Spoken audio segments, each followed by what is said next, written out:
La dette odieuse de l'Afrique, comment l'endettement et la fuite des capitaux ont saigné un continent. C'est le titre d'un ouvrage récemment paru.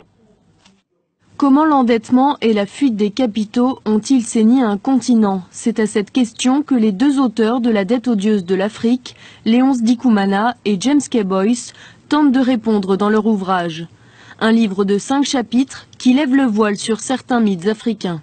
Dans ce livre, on va vous montrer qu'en fait, ce n'est pas l'Afrique qui est endettée vis-à-vis du monde, mais plutôt que c'est le monde qui est endetté vis-à-vis de l'Afrique. Ensuite, un deuxième mythe qu'on voudrait lever, c'est le mythe que l'Afrique, c'est un continent qui est avec beaucoup de corruption. On va vous montrer en fait que il en faut deux pour qu'il y ait corruption.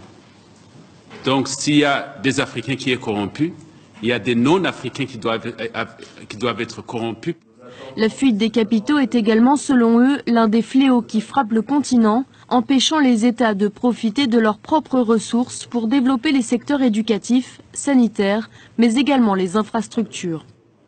Ce qui fait que le mythe que l'Afrique ne peut pas réduire la pauvreté, c'est un mythe qui est créé par le drainage des ressources de l'Afrique.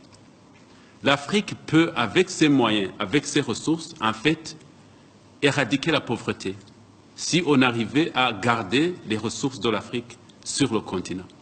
Donc c'est aussi un mythe, le mythe que l'Afrique ne pourra jamais être développée. La mauvaise gestion des affaires et les erreurs d'investissement sont souvent pointées du doigt pour expliquer l'endettement chronique du continent, des arguments jugés peu convaincants et balayés d'un revers par les deux écrivains. Alors on va parler pour finir des pays du tiers-monde, parce que alors là, le système dont je viens de vous parler, il est merveilleux parce que bon, c'est très bien d'endetter une belle-sœur dans une petite ville, c'est très bien d'endetter une grosse entreprise dans une capitale, mais le top du top, c'est d'endetter tout un pays d'un coup. Et là, il y a des spécialistes de ça, il y a le Fonds monétaire international, il y a la Banque mondiale, il y a l'OMC, qui ont des individus, des équipes particulières qui vont dans les pays pauvres, en général où on peut trouver des ressources qui sont utiles aux pays riches, des ressources minières, des ressources géologiques, des ressources énergétiques, du pétrole, etc.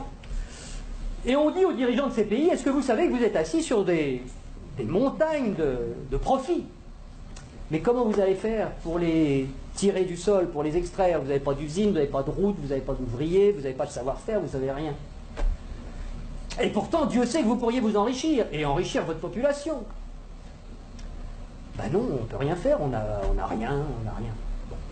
Ben écoutez, nous, on est le FMI, on est la Banque mondiale, on peut vous prêter des milliards de dollars.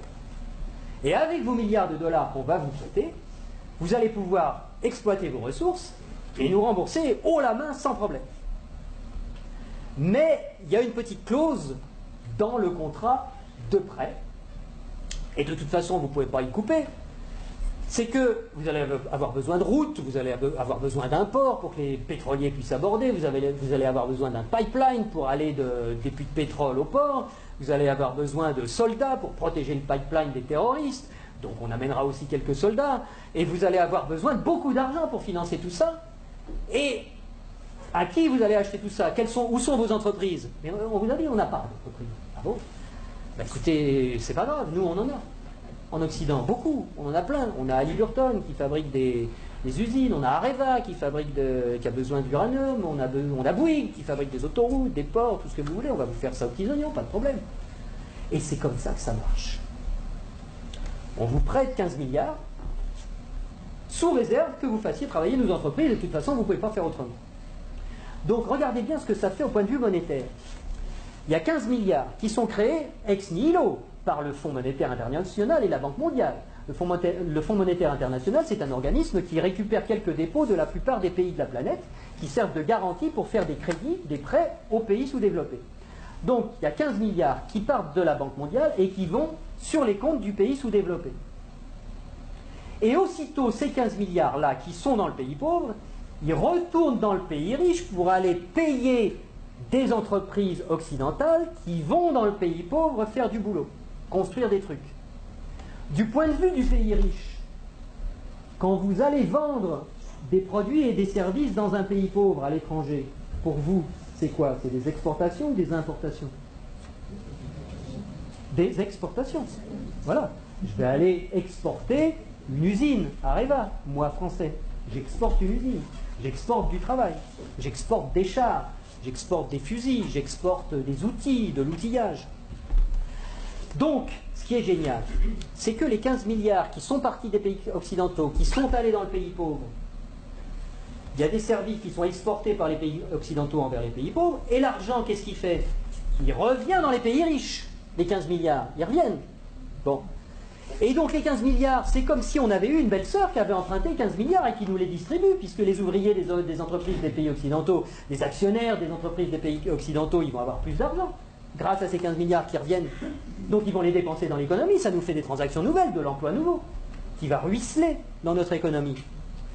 Mais c'est pas tout à fait comme si c'était des belles-sœurs qui les avaient empruntées, parce que les belles-sœurs, il aurait fallu qu'elles rendent les intérêts, et donc qu'elles reprennent leur argent et qu'elles en reprennent le double, et que nous, on ait des nouveaux emprunteurs qui arrivent pour payer les intérêts des nouvelles belles-sœurs.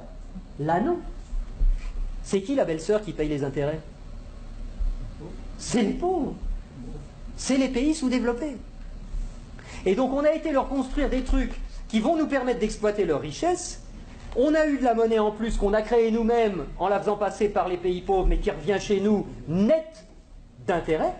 Et qui paye la dette, qui paye les intérêts, c'est le pays pauvre.